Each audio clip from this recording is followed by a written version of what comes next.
செத்துடலாம்னு நினைக்கிறேன், நான் தற்கொலை பண்ணிக்கலாம்னு நினைக்கிறேன், நான் ஏன் உலகத்துல இந்த உலகத்துல வாழ்றேன், நான் ஏன் இப்படி இருக்கிறேன், எங்க அம்மா எனக்கு சரியில்லை, எங்க அப்பா சொல்லிட்டே இருப்பாங்க திரும்ப திரும்ப. ஆனால் இன்று இந்த சத்தத்தை கேட்கிற ஒவ்வொரு பிள்ளைகளுக்கும் ஆண்டவர் உங்களுக்கு பேசுறாரு. ரொம்ப ஜாக்கிரதையாயிரு மகளே, ரொம்ப ஜாக்கிரதையாயிரு மகனே. உன் வாயிலிருந்து நீ அறிக்கை செய்கிறதுல, அதுவும் அடிக்கடி ஒரே ஒரு வார்த்தையை திரும்ப திரும்ப திரும்ப நீ ரிப்பீட் பண்ணுவ அப்படின்னா சத்துருக்கு அது ரொம்ப எடுத்த கையா போயிடும். சத்துரு தன்னுடைய கரத்திலே அதை வச்சிருப்பான். ஒரு நாள் அந்த வார்த்தையின்படி நடக்கும் போது நீ வெட்கப்பட்டு நின்றுவீங்க.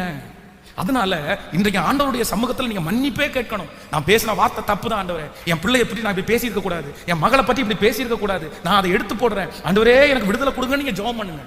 தாயார் பிள்ளைகள் கோவப்படுத்தும் போது நீங்க திரும்ப திரும்ப அந்த வார்த்தையை நீ உச்சரிக்க கூடாது.